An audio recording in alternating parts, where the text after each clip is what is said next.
ମିଛର ବାହାନା ତଥାପି ମଣିଷ ଏଠି ସବୁବେଳେ ରଖେ ସତା।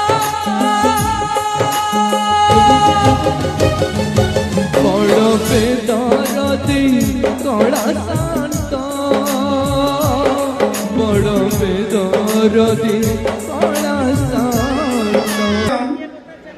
ফিতাকাটি শ্রীযুক্ত সংগ্রাম কেশরী দাস তা সহিত অন্য মানে সহযোগ করিবে। ফিতাকাটি বহুত বহুত শুভকামনা দেবি। এই যাত্রা পাটি তাଙ୍କର ଭଲରେ ଚାଲୁ।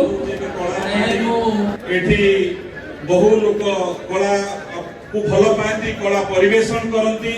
ସେଇ କଳାକୁ ଭଲ ପାଉଥିବା ଜଣେ ଲୋକ ଆଜି ଯାତ୍ରା ପ୍ରଯୋଜକ ସଞ୍ଜୀବ କୁମାର ପାଢୀ, ଯେ କି ଯାତ୍ରା ଏ ଅଞ୍ଚଳରେ କୋଉଠି ପଡ଼ିଲେ ବି ସେ ଆଗ ଧାଡ଼ିର ଦର୍ଶକ ହୋଇଥାନ୍ତି। ଦୀର୍ଘ ବର୍ଷ ଧରି ତାଙ୍କ ଯାତ୍ରାକୁ ଭଲ ପାଇବାର ଯୋଉ ଅଭିନବ ଆଜି ଏଇ ଯାତ୍ରା ଅନୁଷ୍ଠାନରେ ପରିଣତ ହୋଇପାରିଛି। ଆମେ ସମସ୍ତେ ଜଗତର ନାଥ ଜଗନ୍ନାଥଙ୍କ ନିକଟରେ ତଥା ମା ସିଂହବାହିନୀଙ୍କ ନିକଟରେ ପ୍ରାର୍ଥନା କରିବା ଏ ଅନୁଷ୍ଠାନ ଆଗକୁ ଆଗକୁ ଯାଉ, ଓଡ଼ିଶାରେ ଏକ ଇତିହାସ ସୃଷ୍ଟି କରୁ। ତଥା ଏ କୌଣସି ଯାତ୍ରା କମିଟିକୁ ଅଶେଷ ଅଶେଷ ଧନ୍ୟବାଦ ଦେବି। ଯାତ୍ରା ଯଦି ଆଜି ଜୀବିତ ଅଛି এই কমিটি পাই।